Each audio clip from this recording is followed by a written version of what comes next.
So let's talk about that sacrifice, the great sacrifice, which we hear about in both the Bible and the Quran. How are the stories similar and how are they different?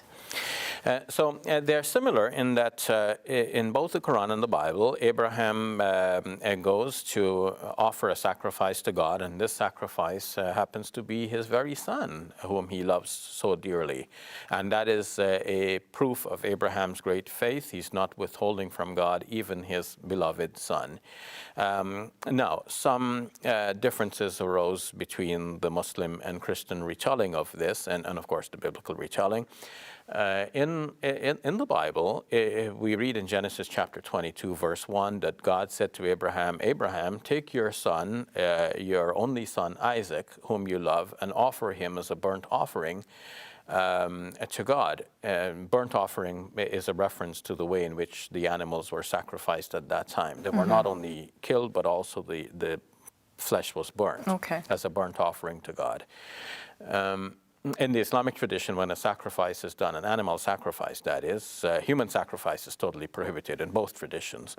But when Muslims offer an animal sacrifice, we eat of the meat ourselves and we share it also to family and friends, because it is stressed in the Islamic tradition. In the Quran itself, it says that the flesh and blood of the sacrificial victim does not reach God. It is your piety that God is concerned about.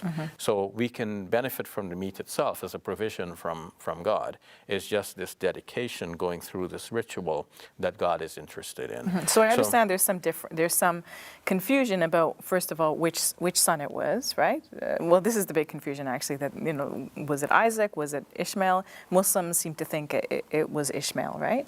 Many Muslims think that, yes. In classical Islamic interpretations of the Quran, we see both opinions. We see some scholars, and it seems that this was a very early opinion, that Muslim scholars like At-Tabari, for example, favored the view that Isaac was the son to be sacrificed. And that, of course, follows from knowing what the Jews and Christians were saying about this. Later Muslim scholars, such as Ibn Kathir, argued on good grounds that the son to be sacrificed was Ishmael, looking at clues within the Quranic text itself. And I'm convinced by that reading of it, especially as described by Imam As-Suyuti in his Al-Hawi al-Fatawi, his collection of Islamic verdicts. So taking the son to be Ishmael, that has become the majority view, and it makes good sense, especially when we see the wording in Genesis chapter 22, verse 1, where it says, take your son, your only son.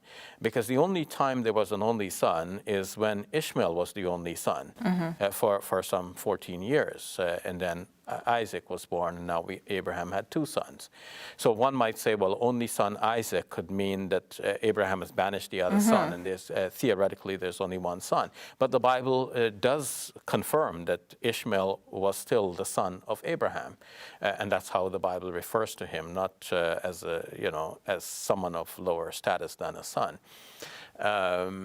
So he was the only son. Now, it is interesting that in the biblical narrative, Abraham says to the son, we're going to offer a burnt offering, and the son says, but Dad, where is the animal that we're going to sacrifice? And Abraham is a little bit evasive in answering the son. In the Quran, the story is from the start that Abraham sees a dream that he's sacrificing his son. And then he says to his son, I see this dream. You tell me, what do you think about this? And then the son says, Ya abati fa'al ma tu'mar satajiduni insha'Allah min as-sabirin.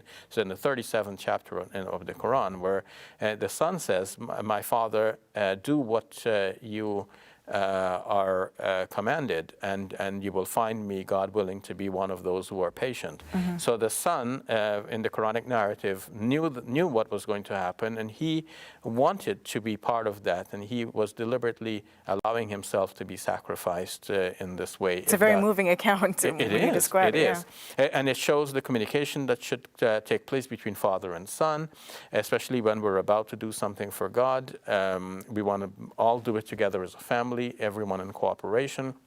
shows the willingness of the son. And then, of course, as the story now unfolds in both the Bible and the Quran, God provides the animal to be sacrificed instead, and that demonstrates that God does not want us to sacrifice our children. That God does not demand human sacrifices, and in fact, in the Bible itself, it is very clear that human sacrifice is prohibited, and it is the animal sacrifice that remains in the tradition. This has remained firmly in the Islamic tradition, especially seeing that the Arabs thought that they were descendants of Ishmael.